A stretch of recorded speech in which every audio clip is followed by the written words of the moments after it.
2 जून 1947 जब दिल्ली के एक कमरे में करीब दर्जन भर लोग मिलकर करोड़ों लोगों का भविष्य लिखने जा रहे थे।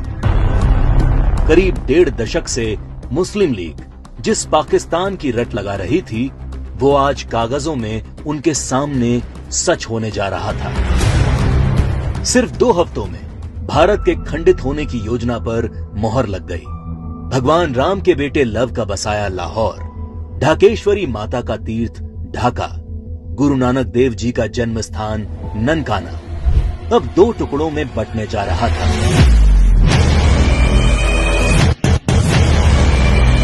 और अगर कोई इस विभाजन की योजना से अनभिज्ञ था, तो वो थी भारत की मासूम और निर्दोष जनता, जिस पर यह विभाजन कहर बनकर टूटने वाला था। 1947 को अंग्रेजों द्वारा किया विभाजन देश का पहला विभाजन नहीं था। अंग्रेज इससे पहले 1905 में भी बंगाल का विभाजन कर चुके थे, लेकिन उस विभाजन का पहले बंगाल में और फिर पूरे देश में इतना मुखर विरोध हुआ कि अंग्रेजों को 1911 में अपना फैसला वापस लेना पड़ा था। विभाजन का जो काम अंग्रेज 1905 में नहीं कर पाए, वो 1947 में करने में कैसे सफल हो गए? तो जो बात 1905 के बंगाल को 1947 के भारत से अलग बनाती है, वो है कांग्रेस पार्टी, मुस्लिम लीग और भारतीय कम्युनिस्ट। 1905 में बंगाल विभाजन के विरोध के बीच ही 1906 में मुस्लिम लीग का जन्म संयुक्त बंगाल के ढाका में हुआ। बंग भंग आंदोलन के बाद जन्मी मुस्लिम लीग ने 1909 में मार्लेमेंटो सुधार के नाम पर पृथक निर्वाचन प्रणाली मांग से शुरू करके अगले 30 साल में अलग इस्लामिक राष्ट्र पाकिस्तान के नाम पर भारत को मजहब के नाम पर बांट कर रख दिया।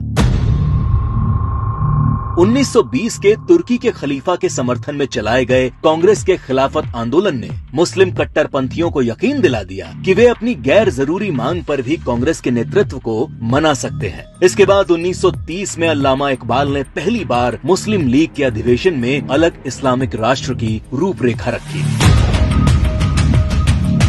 इकबाल की कल्पना के इस अलग इस्लामिक देश के लिए पाकिस्तान नाम सबसे पहले चौधरी रहमत अली ने प्रयोग किया।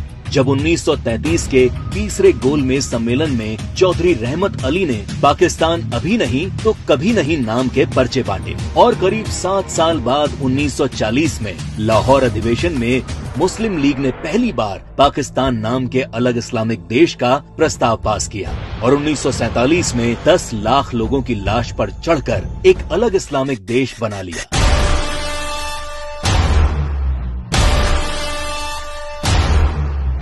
और जिस भारत ने 1905 में बंगाल का विभाजन नहीं होने दिया, वो भारत 1947 में भारत विभाजन नहीं रोक पाया, क्योंकि कांग्रेस के जिन नेताओं पर लीग के सामने खड़े होने की जिम्मेदारी थी, उन्होंने अंत समय में बिना भारत के लोगों को विश्वास में लिए विभाजन का प्रस्ताव स्वीकार कर लिया। देश तोड़ने के इस खेल में एक हिस्सा भारत के कम्युनिस्टों ने भी निभाया, जब कम्युनिस्ट नेताओं ने भारत को 14 राष्ट्रों का समूह बताते हुए भारत विभाजन को मुस्लिम राष्ट्र के आत्मनिर्णय का अधिकार बता दिया।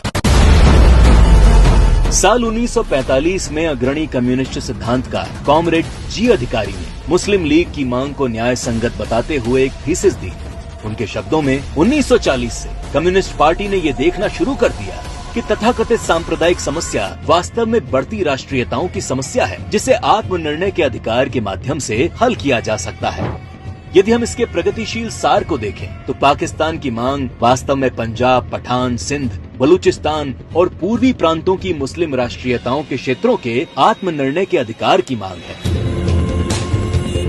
जब देश का विभाजन हकीकत बनना तय हो गया, तब सर रेडक्लिफ को भारत और पाकिस्तान की सरहद तय करने की जिम्मेदारी सौंपी गई। रेडक्लिफ इससे पहले कभी भारत नहीं आए थे। उन्हें भारत की सांस्कृतिक विरासत, सभ्यता, मूल्यों, तीर्थों के विषय में कोई जानकारी नहीं थी। 3 सप्ताह में तय कर लिया गया कि कौन सा हिस्सा पाकिस्तान कहलाएगा और कौन सा हिस्सा हिंदुस्तान।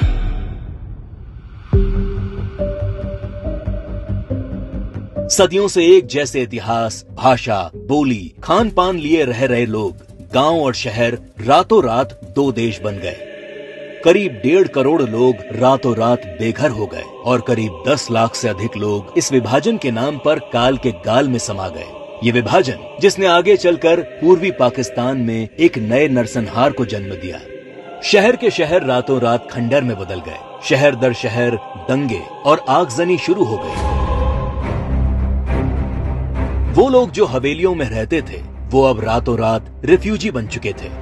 अपना सब कुछ लुटाकर लोग सड़ी गर्मी और बरसात में मीलों तक फैले काफिले हजारों की तादाद में अपनी जान बचाकर चले आ रहे थे। सबसे बुरा हाल महिलाओं का हुआ, जिन्हें इस विभाजन की सबसे क्रूर कीमत चुकानी पड़ी। सैकड़ों महिलाओं का अपहरण और बलात्कार किया गया। 1940 के दशक में भारत की ही भांति नरसंहार झेलने वाले यहूदियों की विभीषिका को आज पूरा संसार जानता है। 27 जनवरी को आज पूरा विश्व होलोकास्ट दिवस के तौर पर मनाता है।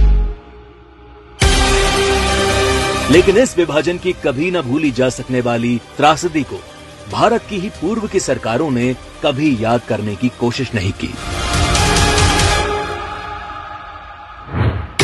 विभाजन विभीषिका दिवस 14 अगस्त का दिन विभाजन विभीषिका का स्मरण करने का दिन है। 14 अगस्त का दिन अटल जी की इन पंक्तियों को दोहराने का दिन है। दिन दूर नहीं, खंडित भारत को पुनः अखंड बनाएंगे। गिलगित से गारो पर्वत तक आजादी पर्व मनाएंगे। उस स्वर्ण दिवस के लिए आज से कमर कसें, बलिदान करें।